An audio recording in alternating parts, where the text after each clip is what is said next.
self, humanity framed its moments less and less. A greater being saw a greater world. A fearless will for knowledge dared to erase the lines of safety reason crossed that war. Mind soar, souls dive into the infinite. Even his first step broke our small earth bonds and loitered in a vaster free air. In hands sustained by a transfiguring mind, he caught up lightly like a gain's bow. Left slumbering in a sealed and secret cave, the powers that sleep, unused in man within. He made of miracle a normal act and turned to a common part of divine laws. Magnificently natural at his side, efforts that would shatter the strength of mortal hearts, pursued in a royalty of mighty ease, aims to sublime for nature's daily will. When high, he felt the beating life in other men. In man, him, with their happiness and their grief, their love, their anger, their unspoken hopes, entered a current or in pouring waves into the immobile ocean of his calm. He heard the inspired sound of his own thoughts re-echoed in the vault of other minds. The world's thought streams traveled into his skin. His inner self grew near to others' selves and bore a kinship weight, a common tie, yet stood untouched, the king of itself alone. A magical accord, quickened and acute the soul's experience of its deeper shell.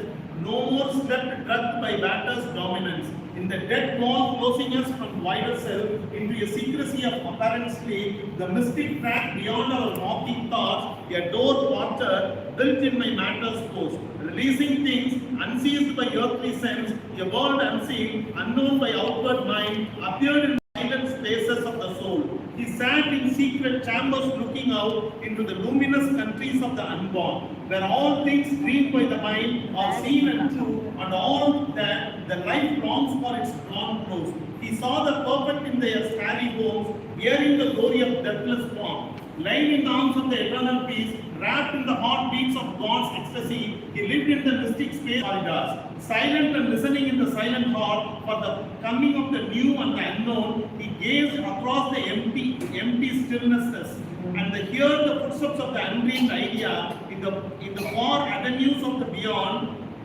He heard the secret voice, the word that knows, and saw the secret face, and that is our own. The inner planes uncovered their crystal doors, strange powers and influences touched his life. A vision came of higher realms that asked, a consciousness of brighter fields and skies, of beings less circumscribed than brief-lived men, and subtler bodies than these passing trains, objects too fine for our material grasp. Acts vibrant with a superhuman life and moments pushed by a superconscious force, and joys that never flowed through the mortal limbs, and lovelier scenes than earth's and happier lives. A consciousness of beauty and of bliss, a knowledge which became what it perceived, replaced the separated sense and thought, a true all nature into its embrace. The mind learned how to meet the hidden worlds, air flowed and teemed with marvelous shapes and hues. In the nostrils quivered celestial fragrances, on the tongue lingered the honey of paradise, a channel of universal harmony. Hearing was a stream of magic audience, a bed of occult sounds earth cannot hear. Out of a convert tract of slumber self, the voice came of a truth submerged unknown that flows beneath the cosmic surfaces.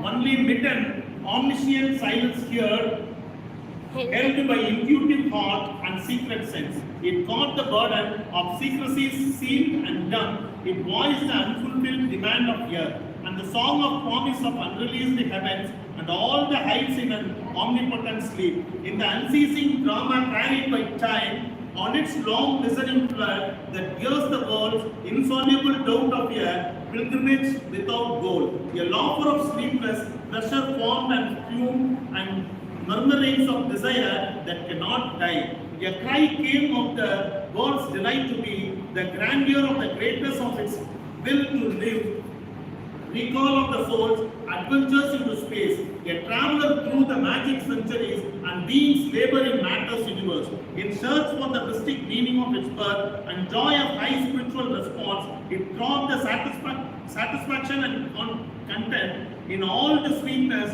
of the gifts of life.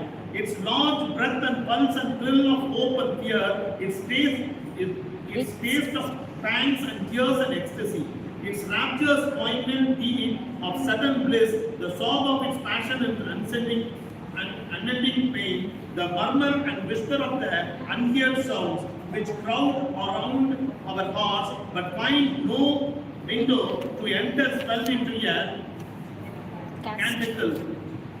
Out of all suffers to be still unknown, and all that labors vainly to be born, and all the sweetness none will ever taste, and all the beauty that will never be. Inedible